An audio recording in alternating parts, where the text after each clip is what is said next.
Para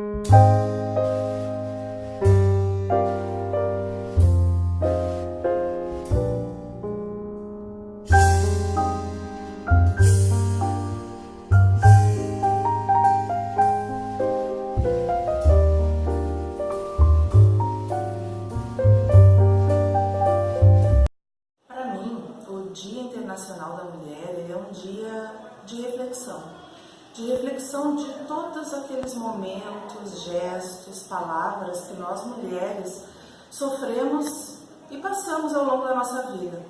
Bom, existem então várias situações ao longo da vida então, que eu me senti diminuída ou que eu senti preconceito em relação à mulher. Quando eu participei de uma seleção para estágio de final de curso, numa grande empresa, numa multinacional na região metropolitana de Porto Alegre, onde tinham homens e mulheres se candidatando à vaga, a maioria eram homens.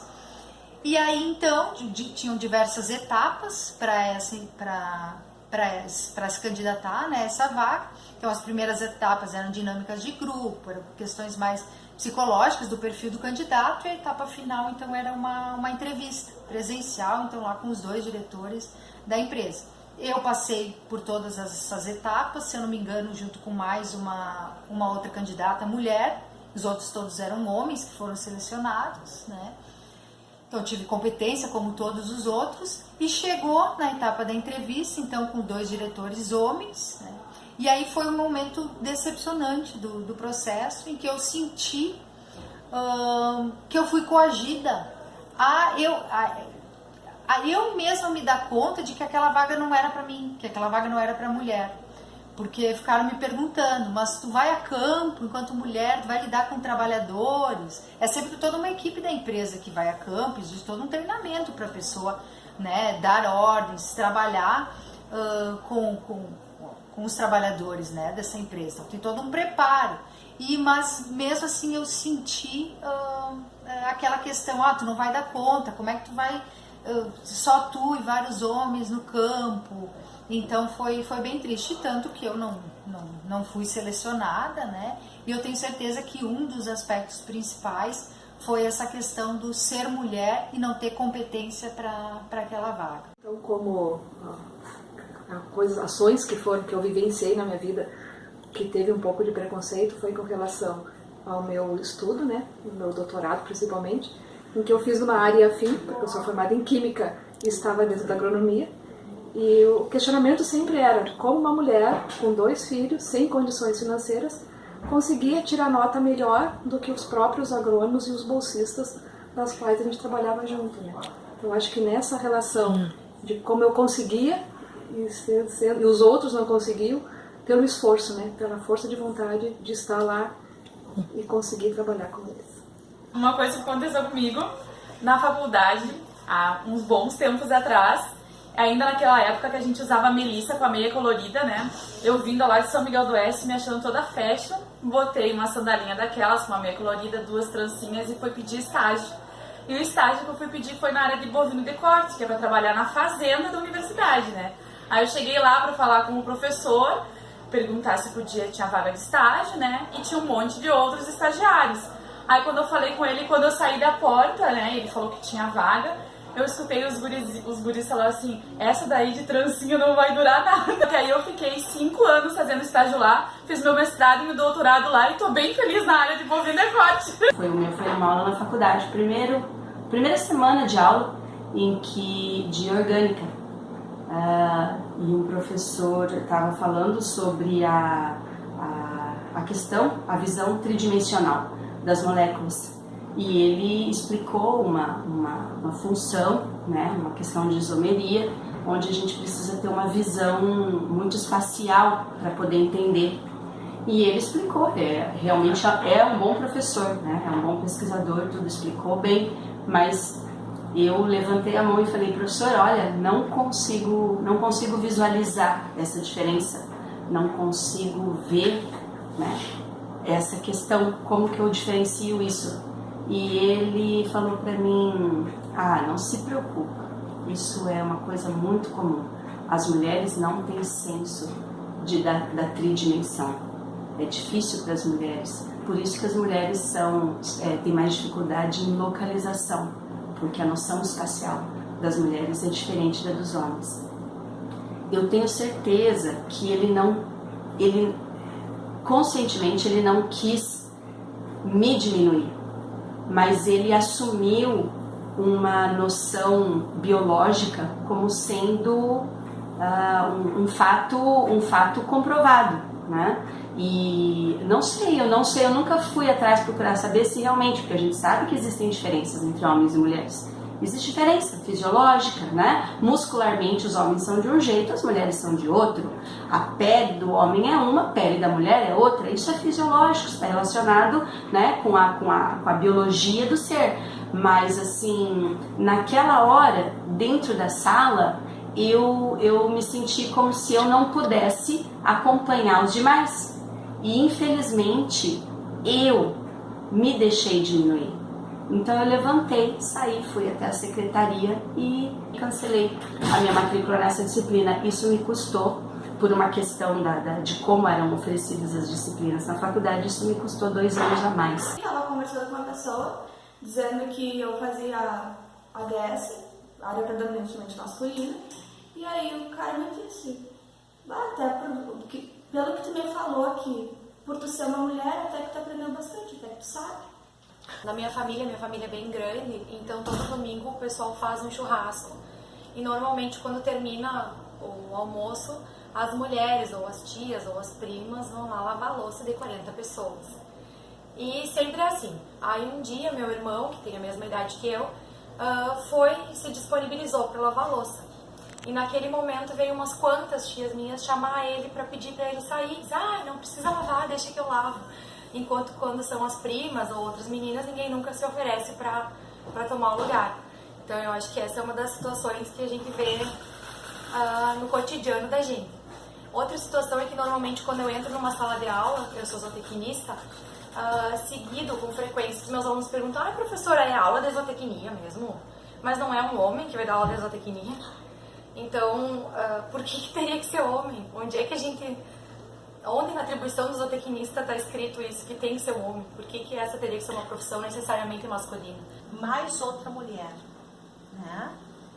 Mais outra mulher.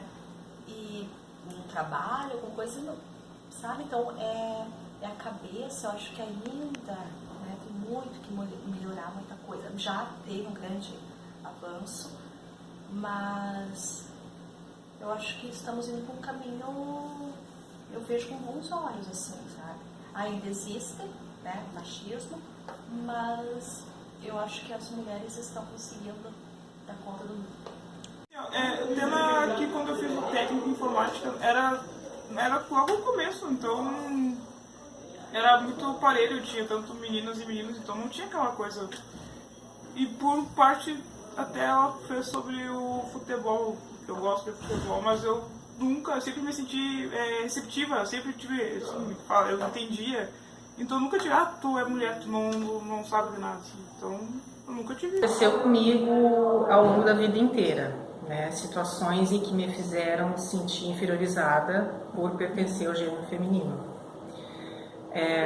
Desde o início, a minha família, óbvio, é fruto de uma sociedade extremamente machista, né, dentro de um país que ainda nem reconhece que é machista, né? Isso nós temos uma dificuldade ainda.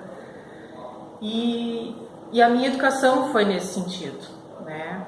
Muitas coisas eu não pude fazer porque era mulher, ou muitas coisas eu devia fazer por ser mulher. E desde que eu me conheço por gente, eu tenho lutado contra esse estereótipo. E por ter um único irmão homem, as comparações eram muito evidentes, né? Dormir fora de casa para ele sempre foi mais fácil, sair com os amigos, não ter hora para voltar para casa, né? Essa despreocupação da família em relação aos meninos, ou em relação, por que não dizer, à virgindade dos meninos, sempre foi muito mais clara, né? Enquanto que as meninas, e não só comigo, mas com muitas amigas, colegas de colégio, eu via isso, né? Nós sempre fomos muito mais presas, ou pelo menos a família tentava nos aprisionar nesse mundinho. E aconteceu sempre uma coisa que me chamou a atenção na minha casa, é que eu não podia dirigir, nunca pude dirigir nenhum carro que meu pai teve. Não aconteceu comigo de eu aprender a dirigir em família, como a maioria das pessoas aprende com o pai, com o irmão, com o parente. E aí isso me levou a só conseguir essa proeza depois que eu comprei meu próprio carro. Parece que aí quando eu comprei o meu carro, eu estava habilitada a dirigir, e aí o meu pai confiou em mim e passou a me emprestar o carro dele e colocou à disposição quando eu precisasse. Ao passo que o meu irmão, desde a adolescência, tinha essa liberdade, né?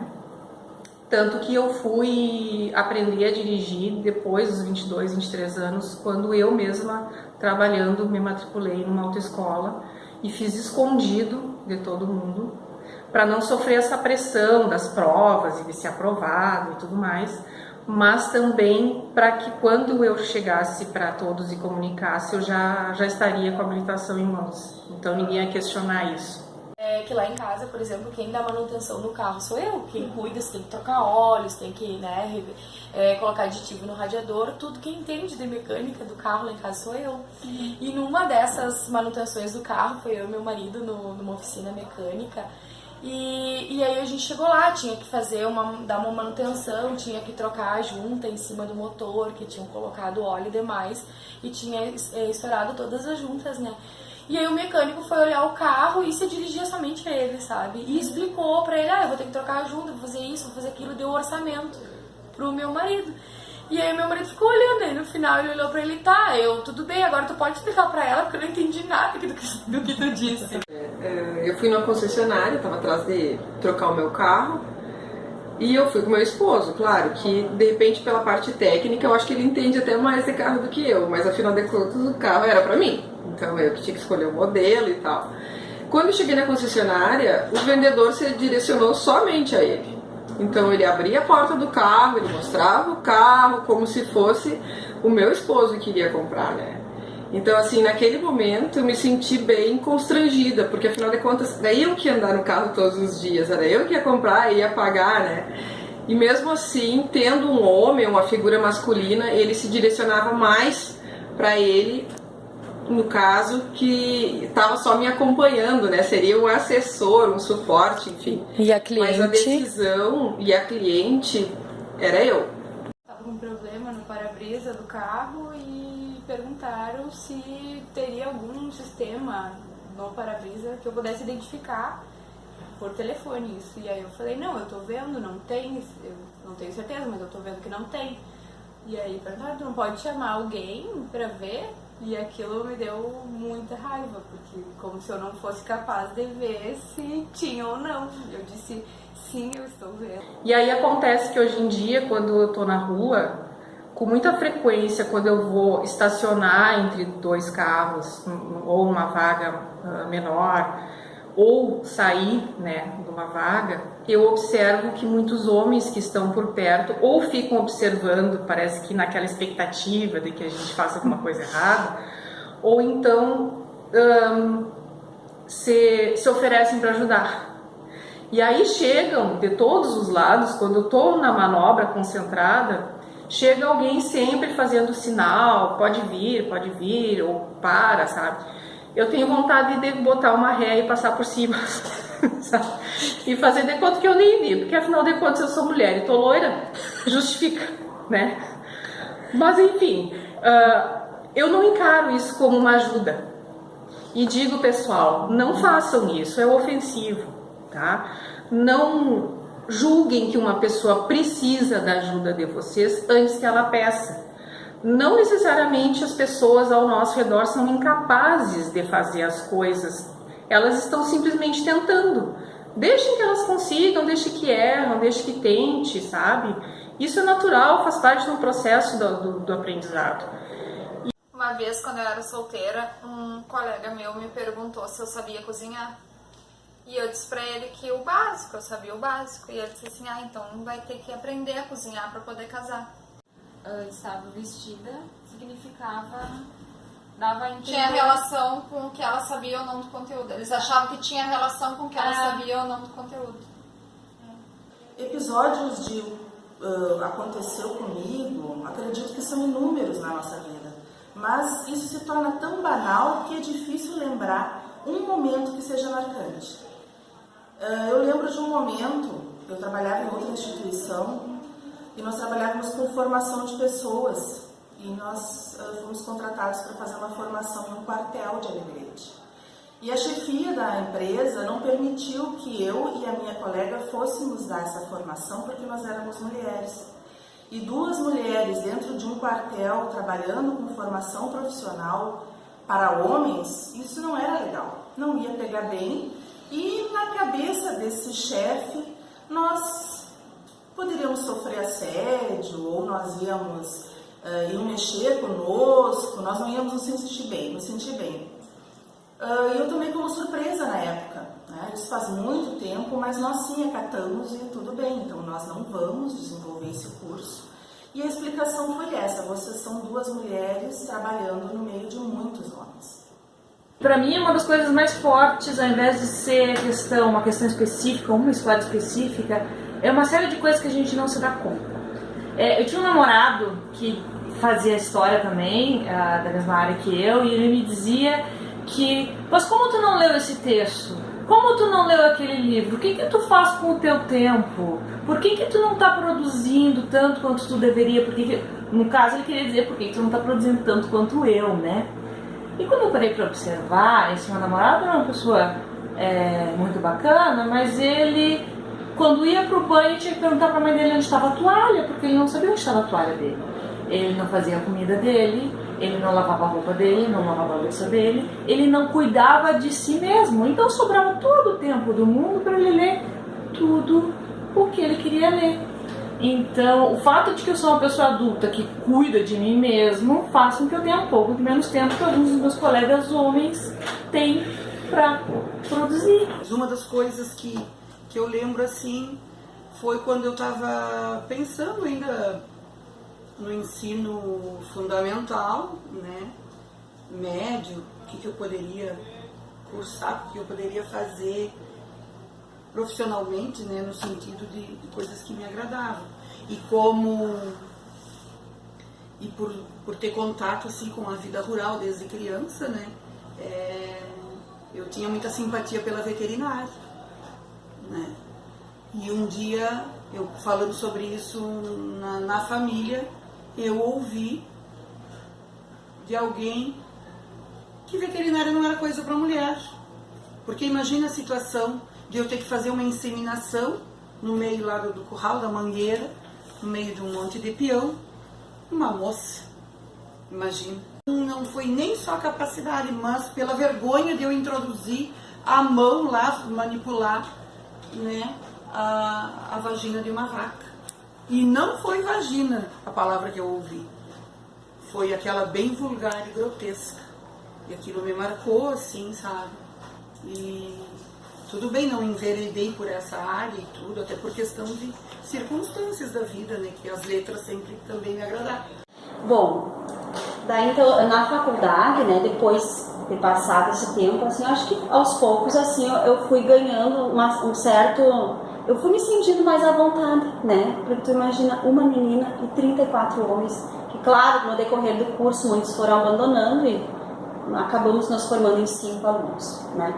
Mas depois, enquanto aluna também, por um professor eu senti, né? Eu senti que na época, muito tímida, muito sem saber o que fazer, ficou por aquilo mesmo, né?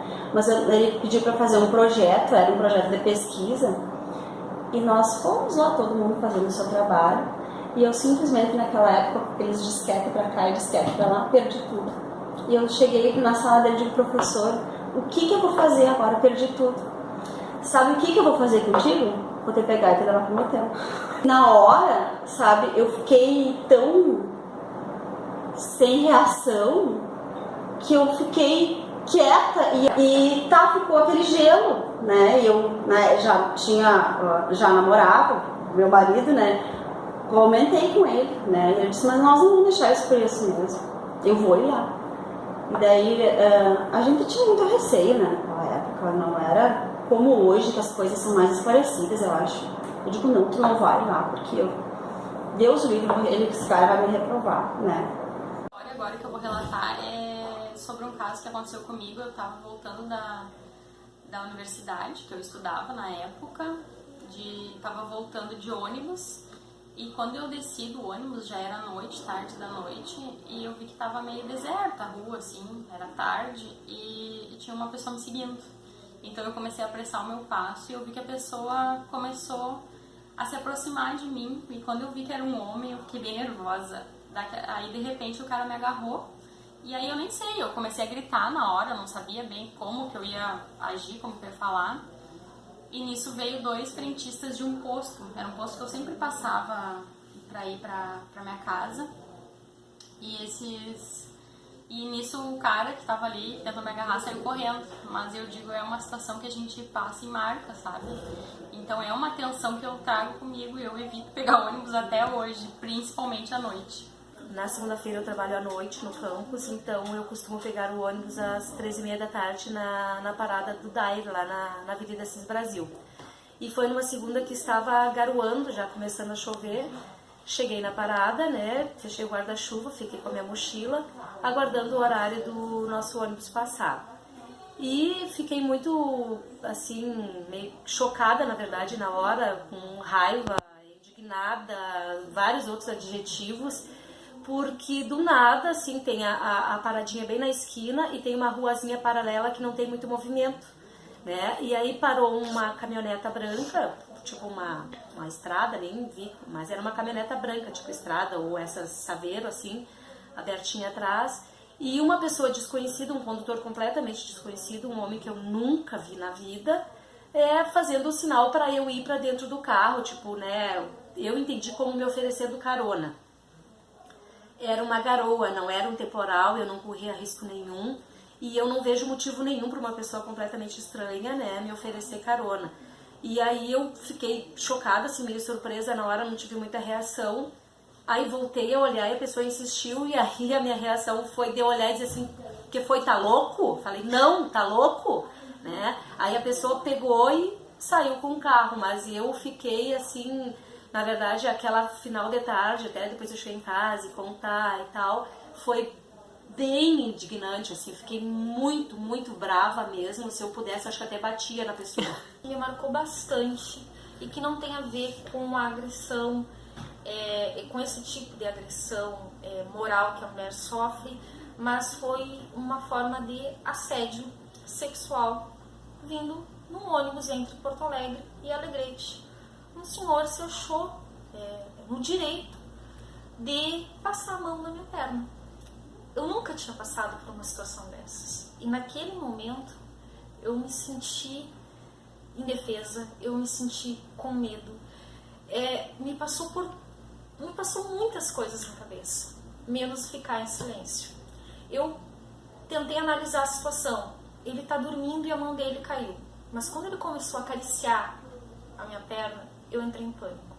E aí eu tive que gritar para o ônibus todo ouvir e pedir para que ele tirasse a mão da minha perna. Aquela situação, em alguns momentos, por segundos, eu relutei em ter essa atitude, por pensar, o que vão falar de mim? Aconteceu comigo, eu tinha uns 10, 11 anos, não muito mais que isso, e eu tava na rua, uma menina, uma criança de 10 anos, e um cara passou de bicicleta, um cara já adulto, passou de bicicleta e me deu um tapa na bunda, e gostosa, não sei o que, gostosa com 10 anos, pelo amor de Deus. Bom, um fato assim bem decepcionante, em que eu realmente me senti diminuída enquanto mulher, foi já no meu atual ambiente de trabalho, né? Então, eu recém tinha passado no concurso aqui pro campus do Farroupilha, e aí conhecendo os colegas, né, mas empolgada com o novo trabalho, e aí conversando então com um colega do sexo masculino,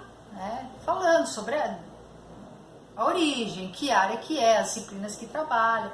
Daí o colega então me perguntou qual era a minha área, eu falei que eu sou das ciências agrárias, né, e esse colega, na maior cara dura, né, me olhou de cima a baixo, né, e falou, desde a primeira vez que eu te vi no campus, eu não achei que tu fosse das ciências agrárias, achei que tu fosse da área do português, da área da matemática.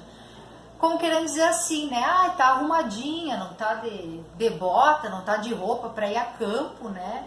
Então, mulher então só pode ser das áreas mais das ciências exatas, das ciências humanas e não das ciências agrárias, né? Então, ali... Eu, particularmente, quando era criança, gostava de jogar bola. E eu sempre fui a última escolhida simplesmente por ser mulher. E depois, assim, de muito tempo, me formei e já mais adulta, eu sofri preconceito com relação a ser mulher na minha profissão quando eu buscava emprego na iniciativa privada. Porque falavam que a administração não era coisa de mulher, que mulher não sabia mexer em contas, lidar com contas, né? E eu me via como se minha capacidade intelectual fosse diminuída, simplesmente por ser mulher. Agora que eu tenho minha independência financeira e as pessoas se assombram por uma mulher viver sozinha, não ter um companheiro ao seu lado, simplesmente por ser mulher, porque para eles acreditam que uma mulher precisa de um homem para cuidar, porque a mulher não consegue ser sozinha. Ah, mora sozinha, vai engravidar logo cedo. Ah, mora sozinha, garanto que vai fazer festa todo final de semana. E não, eu estudava.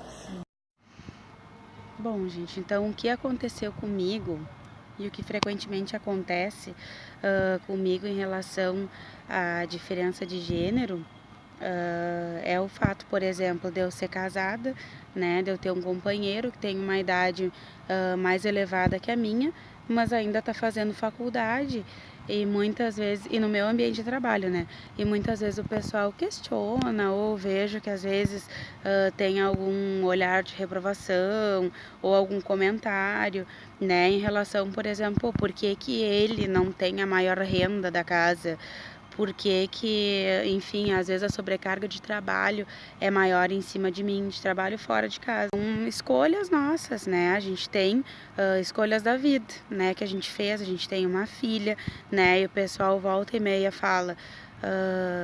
ai, que bom que o Lete, no caso, que é o meu esposo, que bom que o Lete te ajuda com a Manuela. Mas ele não tá me ajudando com a Manuela. Assim como ela é minha filha, ela é filha dele também. Então a gente mora junto, a gente tem uma guarda compartilhada de uma filha que a gente planejou, né? E que a gente sabia que ia ser assim. Então, por exemplo, às vezes eu tô de noite trabalhando no curso e aí o Leste tá com ela em casa. Aí às vezes ele vai dar assistência em alguma propriedade e eu fico com ela em casa. Então não é ajudar, é ser companheiro, né? Na criação da filha. Uma vez um familiar meu perguntou pra mim assim: ai, do que tu reclama se teu marido até te ajuda a cuidar do teu filho? Ai, eu fiquei... Como assim? O filho é só meu? Sim, me ajuda, né? O filho é meu, o filho é nosso. A minha obrigação é só a minha cuidar dele, cuidar das coisas. A obrigação de cuidar dos filhos é da mulher. Então aí, ano passado, quando eu tava de licença maternidade, tentando voltar na forma física, aí eu tava indo 2 vezes por semana na academia, comecei a trabalhar, acabou, né?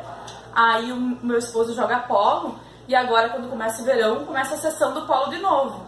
Aí toda terça e quinta e sábado de manhã é o polo dele. Aí esses dias eu perguntei pra ele: escuta, tu faz terça de tarde, quinta de tarde, sábado de manhã, todo o teu lazer, né? Vai, faz tua atividade física. E eu faço quanto?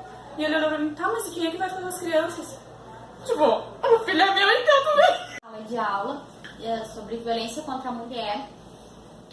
E eu perguntei pros meninos, né, se eles tinham conhecimento, o que era a violência contra a mulher, contra as meninas. E eles: não, prof, isso nunca aconteceu, isso não acontece, isso daí é mania de mulher que quer atenção. Aí eu digo: pois é, então, você, peguei um dos alunos, quando você tiver uma namorada e a sua namorada quiser sair de short curto pra tomar um sorvete, pra dar uma volta, aí ele: qual é a sua posição em relação ao short curto da sua namorada? Um short bem curtinho.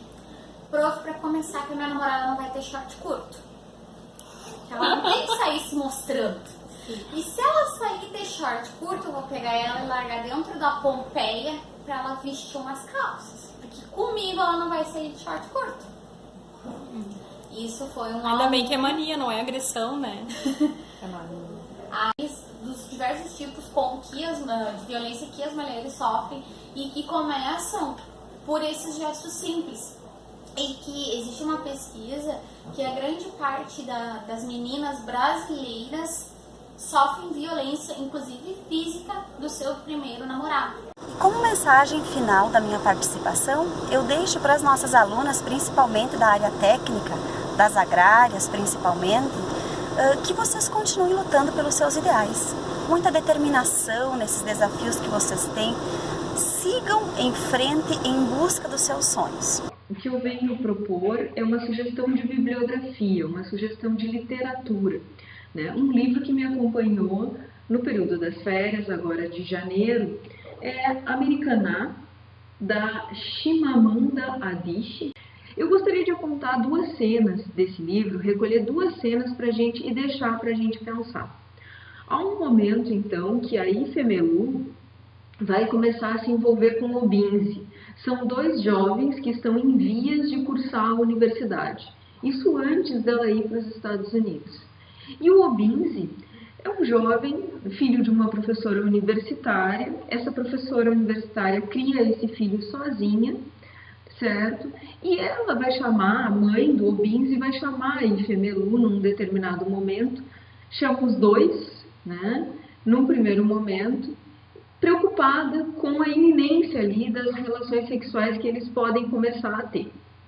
E ela vai dizer o seguinte, né? Vai dizer uma frase: se acontecer alguma coisa entre vocês, Obinze, entre vocês 2, os 2 são responsáveis, mas a natureza é mais injusta com as mulheres. Um ato é cometido por 2 pessoas, mas se há consequências, uma sofre mais. Entendido? E num outro momento, o segundo conselho que a mãe do Obinze dá a Ifemelu é: nunca deixe o menino ficar a cargo da sua proteção. Se o menino não usa preservativo numa relação, é porque ele não gosta o suficiente de você e você não deveria estar ali. Ela diz isso. Então, esses 2 depoimentos, né, esses 2 conselhos da mãe do Obinze, né, a natureza é mais cruel com as mulheres, talvez não a natureza, mas a cultura, né, a história tem sido mais cruel com as mulheres diante de algo que os 2 têm que se responsabilizar. E o segundo momento, nunca deixe que a sua proteção esteja a cargo de um menino. Eu sempre digo, né, que acho que os dados, a discussão sobre a legalização do aborto deve cruzar dados de mulheres que criam seus filhos sozinhas e estão desamparadas, não só do social, mas como também de políticas públicas para que esse crescimento dessa criança aconteça. Acho importante assim, que a gente possa pensar essas políticas nesse sentido. Esse episódio nos leva a pensar legalização do aborto, gravidez indesejada, políticas públicas de assistência da infância, certo?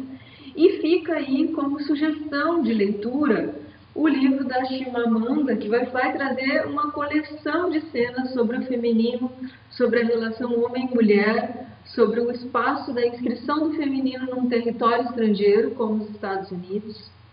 Então, agradeço, pessoal, a oportunidade de contribuir com uma sugestão de literatura e me coloco à disposição.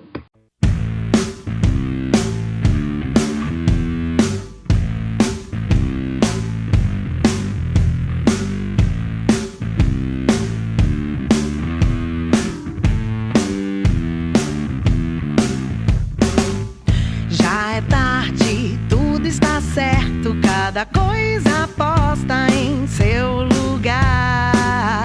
Filho dorme, ela arruma o uniforme, tudo pronto pra quando despertar.